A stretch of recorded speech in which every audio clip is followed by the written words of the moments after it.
नमस्ते। नमस्कार। कभी कभी ऐसा महसूस होता है ना कि जैसे जिंदगी की गाड़ी एकदम से पटरी बदल लेती है। हाँ, बिल्कुल। या तो अचानक बहुत तेज चलने लगती है या फिर कहीं मतलब अटक सी जाती है। सही कहा।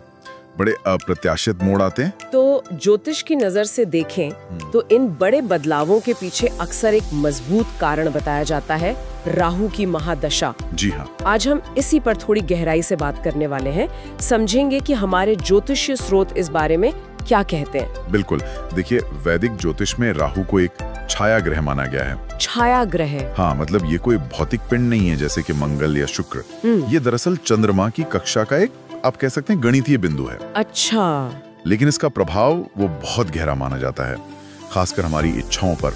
भौतिक सुख की जो चाहत होती है, भ्रम, और जिंदगी में जो अचानक घटनाएं होती है ना, हाँ। उन पर राहु का बड़ा असर होता है। और ये महादशा पूरे 18 साल चलती है। 18 साल? ये तो बहुत लंबा समय है, मतलब जीवन का एक बहुत बड़ा हिस्सा। जी, इसलिए इसका प्रभाव अनदेखा नहीं कर सकते। तो क्या ये 18 साल हमेशा मुश्किल भरे ही होते हैं या इसके कुछ मतलब अच्छे पहलू भी हो सकते हैं?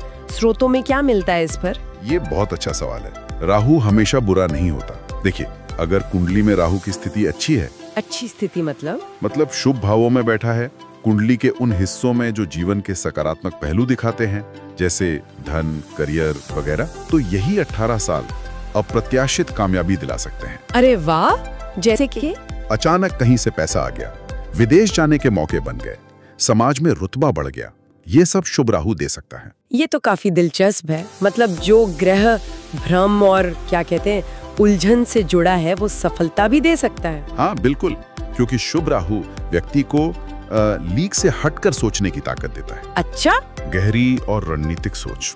आजकल के जमाने में जैसे टेक्नोलॉजी है, राजनीति है, कोई रिसर्च का काम है, या ये जो डिजिटल दुनिया है, हाँ।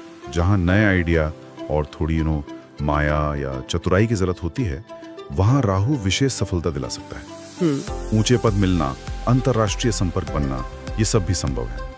ये अचानक मिलने वाले फायदों का ग्रह है अगर शुभ हो तो। लेकिन अगर स्थिति इसके उलट हो, मतलब राहु कुंडली में कमजोर हो या अशुभ ग्रहों के साथ हो, तब तो ये 18 साल काफी चुनौतीपूर्ण हो सकते हैं ना? बिल्कुल सही। अशुभ राहु जो है वो मानसिक उलझने बढ़ा सकता है। व्यक्ति सही गलत का फर्क करने में शायद चूक जाए, इससे फिर गलत फैसले हो सकते हैं। बेवजह के कानूनी मामले खड़े हो जाना, रिश्तों में दरार पड़ना, गलतफहमियां बढ़ना, अचानक पैसों का बड़ा नुकसान, ये सब अशुभ राहु के संभावित प्रभाव हो सकते हैं। और सेहत पर भी असर होता है? जी हाँ, सेहत पर भी। जैसे नींद ठीक से ना आना, एक लगातार चिंता बनी रहना, या फिर कभी कभी नशे की तरफ झुकाव बढ़ जाना। ये भी देखा गया है। ये जानना बड़ा रोचक है कि ज्योतिष में एक गणितीय बिंदु, जैसा आपने कहा, उसका इतना गहरा असर कैसे माना जाता है। क्या ये सिर्फ किस्मत की बात है या हमारे अपने कर्म और चुनाव भी इसमें कोई भूमिका निभाते हैं? ज्योतिषीय दृष्टिकोण ये मानता है कि ग्रह स्थितियां हमारे पिछले कर्मों के फल को सामने लाती हैं या प्रभावित करती हैं, लेकिन वर्तमान कर्म का महत्व हमेशा रहता है। अच्छा। राहु दशा के जो संकेत बताए जाते हैं वो भी इसी तरफ इशारा करते हैं। जैसे अगर हर काम बनते बनते बिगड़ने लगे। हाँ, होता है कभी ऐसा। या मन में अजीब सी बेचैनी रहे, रात को ठीक से नींद ना आए, अचानक कोई बड़ा नुकसान हो जाए, या जिंदगी में समझ ना आए कि किस दिशा में जाना है। भ्रम की स्थिति। हाँ बिल्कुल, भ्रम की स्थिति। तो ये संकेत हो सकते हैं कि राहु का प्रभाव चल रहा है।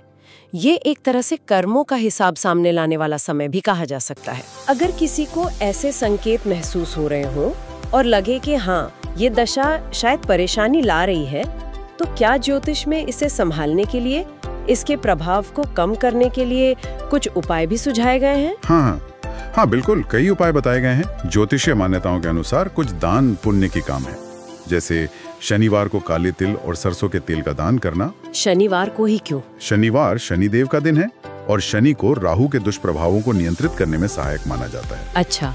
और राहु का बीज मंत्र है ओम भ्राम भ्रौम साह राहवे नमः। इसका रोज 108 बार जाप करने की सलाह दी जाती है। माना जाता है कि मंत्र की जो ध्वनि तरंगे हैं वो राहु की उग्र ऊर्जा को शांत करती हैं। ठीक है, ये तो हुए दान और मंत्र जाप। क्या रोजमर्रा की जिंदगी में भी कुछ बदलाव, कुछ आदतें अपनाने की सलाह दी जाती है? जरूर। एक उपाय बताया जाता है कि अपनी जेब में चांदी का एक छोटा चौकोर टुकड़ा रखें। चांदी का टुकड़ा? चांदी चंद्रमा का प्रतीक है और चंद्रमा मन को शांत रखता है, तो ये सहायक हो सकता है। इसके अलावा नकारात्मक माहौल और बुरी संगति से दूरी बनाना भी बहुत जरूरी है। क्यों? क्योंकि राहु वैसे ही भ्रम पैदा करता है और नकारात्मकता उसे और बढ़ा सकती है। शराब और मांसाहार से परहेज करने की भी सलाह दी जाती है। अच्छा। और एक बहुत शक्तिशाली उपाय माना जाता है महामृत्युंजय मंत्र का जाप। ये हर तरह की मुश्किलों से बचाने वाला माना गया है। और अमावस्या पर गरीबों को नीले कपड़े या भोजन देना, ये भी शायद सुना है मैंने। जी हाँ, ये भी एक प्रचलित उपाय है। नीला रंग राहु से जुड़ा जाता है। तो मतलब सिर्फ बाहरी उपाय ही नहीं, अपने आचरण, अपनी जीवन शैली में बदलाव लाना भी उतना ही जरूरी है। निश्चित रूप से, बल्कि शायद सबसे ज्यादा जरूरी वही है। सच बोलना, धैर्य रखना और मेहनत से अपने काम में लगे रहना। ये गुण राहु के नकारात्मक प्रभाव को कम करने में सबसे ज्यादा सहायक होते हैं। देखिए, असल में राहु महादशा एक कसौटी की तरह है। ये हमारे अंदर की ताकत, हमारी सहनशीलता, हमारे नैतिक बल, इन सब को परखती है। सही बात है। ये जो चुनौतियां आती है ना, ये हमारी सोच को और गहरा और परिपक्व बनाने का अवसर भी देती हैं। तो इसे सिर्फ एक मुश्किल दौर की तरह ना देखें, बल्कि एक तरह से आत्म सुधार और विकास के अवसर के तौर पर भी देख सकते हैं। बिल्कुल सही नजरिए और सही उपायों के साथ ये 18 साल जिंदगी को एक नई, शायद बेहतर दिशा भी दे सकते हैं। अंत में एक बात सोचने वाली ये है कि ज्योतिषीय दशाएं, जैसे राहु की महादशा, हमारे जीवन की राह को, दिशा को प्रभावित कर सकती हैं, इसमें कोई शक नहीं। लेकिन हमारी मंजिल कहाँ होगी, वो काफी हद तक हमारे अपने कर्मों, हमारे संकल्प और हमारे प्रयासों पर ही निर्भर करती है। बिल्कुल। ये दशा में ये सोचने पर मजबूर करती है कि बाहरी प्रभावों और हमारी अपनी व्यक्तिगत जिम्मेदारी के बीच संतुलन कैसे बनाया जाए। ये वाकई एक बहुत गहरा विचार है। और इसी विचार के साथ मुझे लगता है आज की चर्चा को यहीं समाप्त करते हैं। बहुत बहुत धन्यवाद